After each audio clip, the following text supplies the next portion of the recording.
Hello everyone, मैं रमन कुमार रजक स्वागत करता हूं आप सभी का अपने यूट्यूब चैनल पर। दोस्तों, आज की चर्चा का विषय है पिछले वर्षों में पूछे गए सभी प्रश्नों का संग्रह। ये प्रश्न कौन से हैं?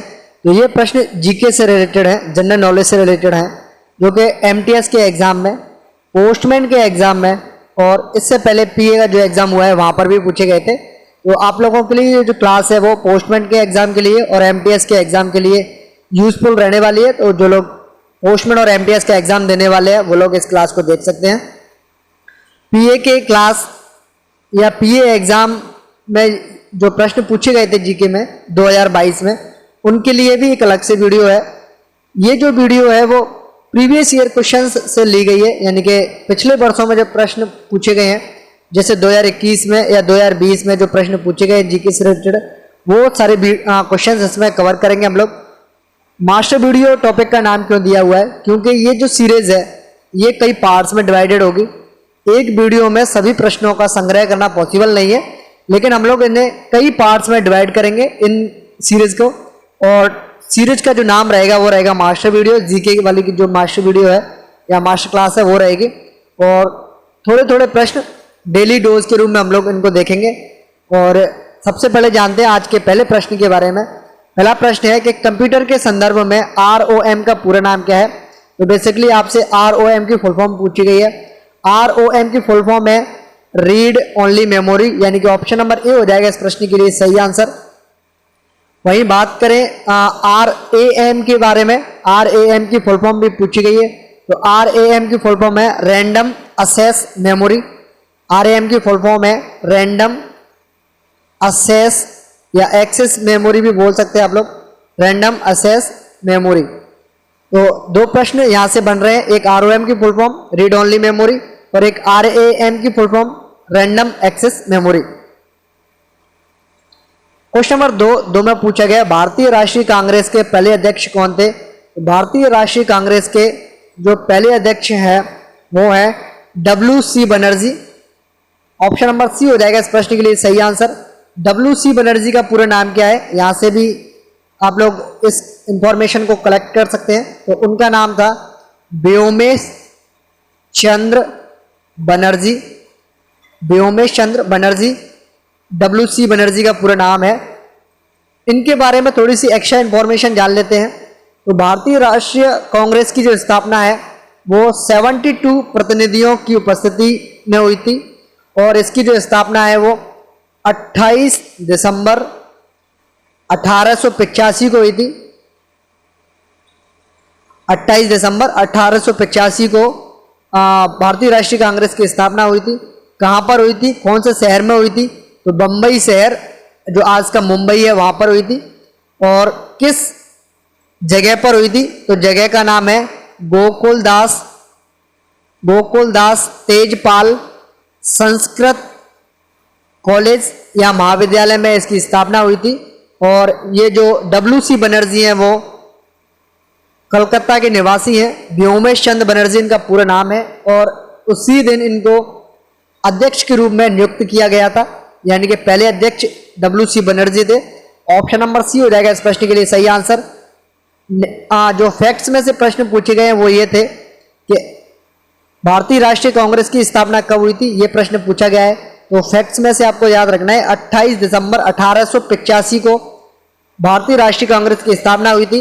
72 प्रतिनिधि उस समय पर उपस्थित थे। गोकुलदास तेजपाल संस्कृत कॉलेज में स्थापना हुई थी भारतीय राष्ट्रीय कांग्रेस की।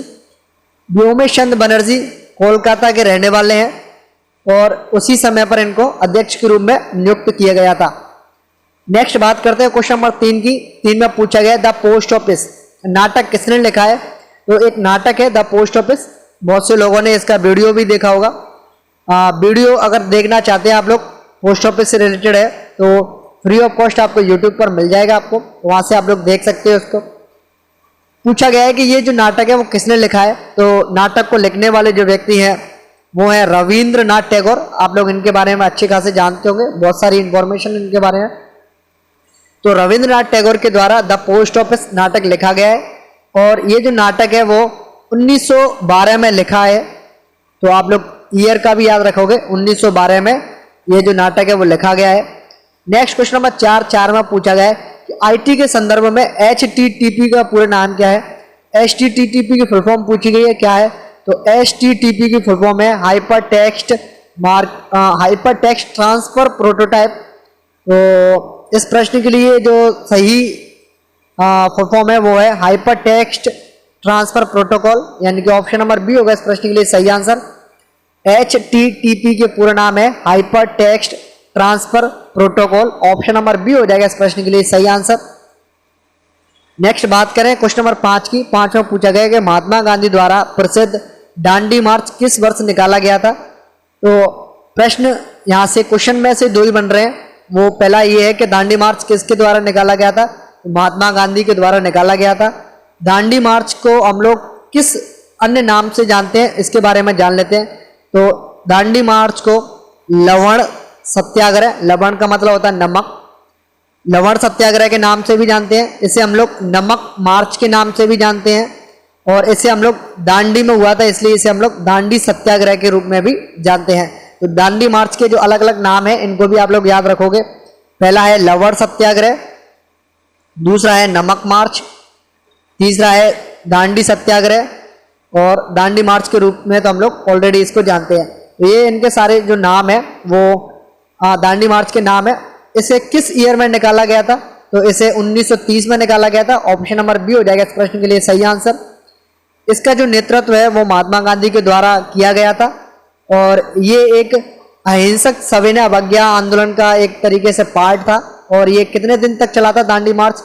दांडी मार्च एक आंदोलन है, एक बेसिकली जो नमक बनाकर उस कानून को तोड़ा गया था। नमक उस समय नमक से रिलेटेड जो कानून बनाए गए थे अंग्रेजों के द्वारा, उनको महात्मा गांधी जी ने नमक बना करके इस कानून का उल्लंघन किया था। और ये जो आंदोलन है या दांडी मार्च है या लवण सत्याग्रह है या दांडी सत्याग्रह है, ये 26 दिन तक चला है, 26 डेज तक ये चला है।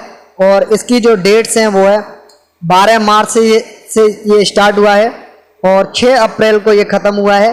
और ईयर की बात करें तो 1930 की ये बातें हैं। तो आप लोग डेट्स को भी याद रखोगे। 12 मार्च को शुरू हुआ है, 6 अप्रैल को ख़त्म हुआ है, 1930 की बात है, 26 दिन चला है, महात्मा गांधी के नेतृत्व में चला है। दांडी मार्च को लवण सत्याग्रह, नमक मार्च, दांडी सत्याग्रह या दांडी मार्च के नाम से भी हम लोग जानते हैं। क्वेश्चन नंबर 6 की बात करें। 6 में पूछा गया कि किन भारतीय राज्यों को 5 नदियों की भूमि के रूप में जाना जाता है। तो 5 नदियों की भूमि के नाम से जिस स्टेट को हम लोग जानते हैं वो है पंजाब, ऑप्शन नंबर सी हो जाएगा इस प्रश्न के लिए सही आंसर। बात करें अगले प्रश्न की। अगले प्रश्न में पूछा गया कि सरिस्का अभयारण्य कहाँ स्थित है। तो सरिस्का अभयारण्य अलवर राजस्थान में स्थित है, यानी कि ऑप्शन नंबर डी हो जाएगा इस प्रश्न के लिए सही आंसर। अदर फैक्ट्स की बात कर लेते हैं। तो जो सरिस्का टाइगर रिजर्व है, सरिस्का टाइगर रिजर्व है या सरिस्का अभयारण्य है, ये अरावली की पहाड़ियों में स्थित है, अरावली की पहाड़ियों में स्थित है। और अलवर राजस्थान का एक शहर है, वहां पर स्थित है। सरिस्का को 1955 में, सरिस्का को 1955 में एक वन्य जीव अभयारण्य घोषित किया गया था।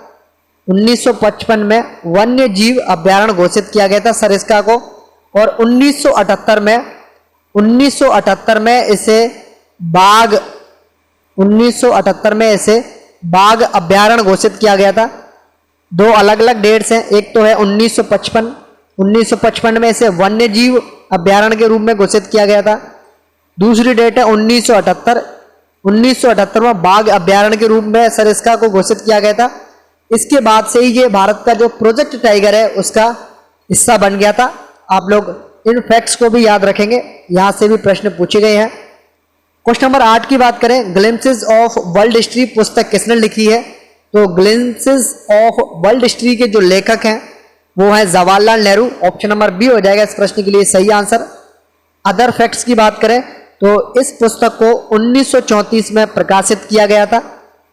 नेक्स्ट बात करें क्वेश्चन नंबर 9 की। 9 में पूछा गया है भारत में राज्यसभा की कितनी सीट हैं। तो भारत में टोटल जो सीट्स हैं वो है 250, यानी कि ऑप्शन नंबर ए होगा इस प्रश्न के लिए सही आंसर। 250 सीट्स को किस तरीके से डिवाइड किया गया है। तो 238 सीटों पर चुनाव होता है, यानी कि ये इलेक्टेड होती है, ये सारी सीट्स चुनाव होता है इन पर। उसके बाद में जो 12 सीट्स हैं इन पर मनोनयन होता है, मनोनीत होते हैं, यानी कि इन पर जो अपॉइंटमेंट होते हैं, इन पर 12 लोगों को अपॉइंट किया जाता है। और प्रश्न यहीं से पूछा गया है कि राज्यसभा में कितने सदस्यों का मनोनयन होता है या मनोनीत किया जाता है, तो टोटल 12 लोग हैं। प्रश्न ये पूछा गया है कि राज्यसभा में कुल कितनी सीटों पर चुनाव होता है, तो 238 सीटों पर चुनाव होता है। टोटल सीट्स कितनी है राज्यसभा में, तो टोटल है 250, यानी कि 238 प्लस 12। प्रश्न एक और अच्छा पूछा जाता है कि ये जो 12 सीट्स हैं वो कहाँ से भरी जाती हैं, यानी कि इनके क्षेत्र क्या क्या हैं। तो पहला है कला के क्षेत्र में जो लोग अच्छा कार्य करते हैं, या जो लोग साहित्य के क्षेत्र में अच्छा कार्य करते हैं, या जो लोग विज्ञान के क्षेत्र में अच्छा कार्य करते हैं, या जो लोग समाज सेवा में अच्छा कार्य करते हैं, उन लोगों में से 12 सीट्स राज्यसभा में फिल की जाती हैं। तो जो 4 जो क्षेत्र हैं उनको आप लोग याद रखोगे, प्रश्न यहाँ से भी पूछा गया है।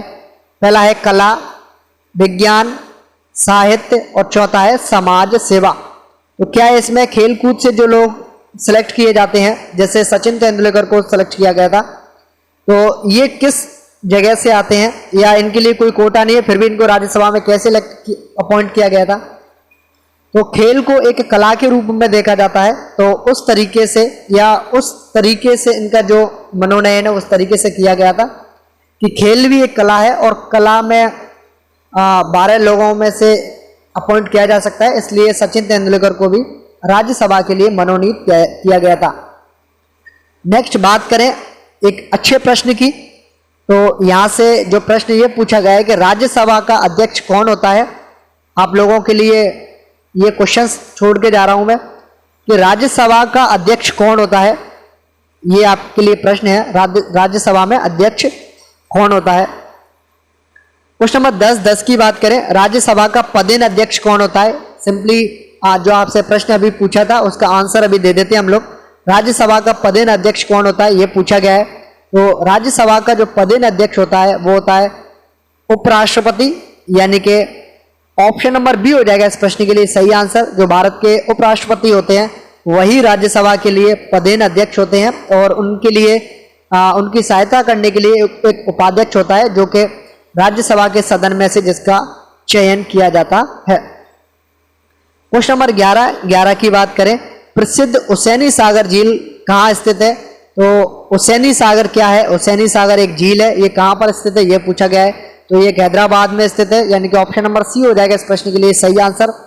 अदर फैक्ट्स की हम लोग बात कर लें तो अदर फैक्ट्स हुसैनी सागर झील से ये है कि तेलंगाना जो कि भारत का एक राज्य है, तेलंगाना, ये तेलंगाना की एक कृत्रिम झील है। तेलंगाना की ये क्या है, एक कृत्रिम झील है, यानी कि ये गॉड गिफ्ट नहीं है, इसे लोगों ने बनाया है। ये कृत्रिम झील है, हैदराबाद में स्थित है। और सबसे अच्छा प्रश्न जो बन सकता है वो ये है, ये एशिया की सबसे बड़ी कृत्रिम झील है। तो प्रश्न आपसे ये पूछा जा सकता है कि एशिया की सबसे बड़ी कृत्रिम झील कौन सी है, तो वही हुसैनी सागर झील इसका आंसर होगा। ये हैदराबाद में स्थित है। तेलंगाना जो कि भारत का एक स्टेट है, वहाँ की ये कृत्रिम झील है। तो नेक्स्ट बात करें क्वेश्चन नंबर 12 की। 12 में पूछा गया कि सतमाला हिल्स निम्नलिखित में से कहां पर स्थित है। तो सतमाला हिल्स महाराष्ट्र में स्थित है, ऑप्शन नंबर सी हो जाएगा इस प्रश्न के लिए सही आंसर। महाराष्ट्र में अभी कौन सी जगह पर स्थित है, अगर आपसे जगह पूछ लेता है तो उसका आंसर है नासिक, यानी कि महाराष्ट्र का एक जगह है नासिक। नासिक में सतमाला की हिल्स स्थित है। और ये किस श्रेणी का हिस्सा है, तो सह्याद्री जो कि एक पर्वत श्रेणी है उसका एक हिस्सा है सतमाला हिल्स। तो आप लोग इसका भी याद रखोगे कि नासिक महाराष्ट्र में ये स्थित है, वहाँ की ये एक हिल्स है और सह्याद्री का ये एक पार्ट है। नेक्स्ट बात करें क्वेश्चन नंबर 13 की। 13 में पूछा गया स्टार्टअप इंडिया प्रोग्राम कब शुरू किया गया था। तो स्टार्टअप इंडिया प्रोग्राम 16 जनवरी 2016 को शुरू किया गया था, यानी कि ऑप्शन नंबर डी हो जाएगा इस प्रश्न के लिए सही आंसर। उस समय के जो वित्त मंत्री थे अरुण जेटली साहब, उनके द्वारा इसका उद्घाटन किया गया था। उस समय के जो वित्त मंत्री थे, फाइनेंस मिनिस्टर थे, उनके द्वारा, अरुण जेटली साहब के द्वारा इसका उद्घाटन किया गया था। और ये भारत की जो स्टार्टअप राजधानी है वो क्या है, यहाँ से भी प्रश्न पूछा गया है। तो भारत की जो स्टार्टअप राजधानी है वो है बेंगलोर। भारत की स्टार्टअप की जो राजधानी है वो किसे माना जाता है, वो बेंगलोर को माना जाता है। तो इस प्रश्न को भी आप लोग याद रखोगे। क्वेश्चन नंबर 14 की बात करें, 14 में पूछा गया द फ्यूचर ऑफ इंडिया पुस्तक किसके द्वारा लिखी गई है। तो द फ्यूचर ऑफ इंडिया पुस्तक के जो लेखक हैं वो हैं Bimal Jalan. Option number D हो जाएगा इस प्रश्न के लिए सही आंसर। बिमल जालान के लिए एक एक्स्ट्रा इंफॉर्मेशन ये है कि ये आरबीआई के पूर्व गवर्नर हैं। तो ऑप्शन नंबर डी होगा इस प्रश्न के लिए सही आंसर। क्वेश्चन नंबर 15 में पूछा गया निम्नलिखित में से किसने साहित्य अकादमी पुरस्कार 2019 प्राप्त किया था। तो 2019 का जो साहित्य का अकादमी पुरस्कार है वो यशवंत सिन्हा जी ने उनको प्राप्त किया था, यानी कि उनको दिया गया था। ऑप्शन नंबर डी हो जाएगा इस प्रश्न के लिए सही आंसर। आपके लिए जो प्रश्न है इससे संबंधित वो ये है और उसका आंसर हम लोग आपको YouTube के कम्युनिटी टैब में देंगे। वो ये है कि प्रश्न आपसे पूछा जाता है कि साहित्य अकादमी पुरस्कार 2019 के का आंसर है यशवंत सिन्हा। आप लोगों को देना है 2020 2021 के जो साहित्य अकादमी पुरस्कार हैं वो किन को दिए गए हैं। साहित्य अकादमी पुरस्कार 2020 और 21 किन को दिए गए हैं, आपसे ये प्रश्न है। आपको कमेंट सेक्शन में बताना है। अगर आप लोग सर्च करके भी लिखोगे तो भी आपका थोड़ा सा जीके वो बढ़ेगी। आप लोग सर्च भी कर सकते हैं, फिर कमेंट बॉक्स में आंसर दे सकते हैं। बाकी हम लोग इसका कम्युनिटी टैब में इसका आंसर आपको दे देंगे। 2020 और 21 का साहित्य अकादमी पुरस्कार किन को दिया गया है। और इसी के साथ साथ में जो पार्ट 1 है उसको हम लोग यहीं पर ख़त्म करेंगे। और पार्ट 1 के बाद में इससे संबंधित जो क्लासेस हैं जीके वाली, वो रोज़ आपको अलग अलग पार्ट्स में 15, 20, 25 जैसे भी प्रश्न हमें मिलेंगे आपको प्रोवाइड करवाए जाएंगे, जिससे कि आपका जो जीके का डोज है वो इनकम्प्लीट ना रहे। वहाँ पर भी आप लोग अपने जो सेगमेंट है जीके वाला उसको भी कवर कर सकें। तो इसी के साथ इसी नोट पर इस वीडियो को करता हूँ मैं एंड। ये है अंत इस वीडियो का। धन्यवाद।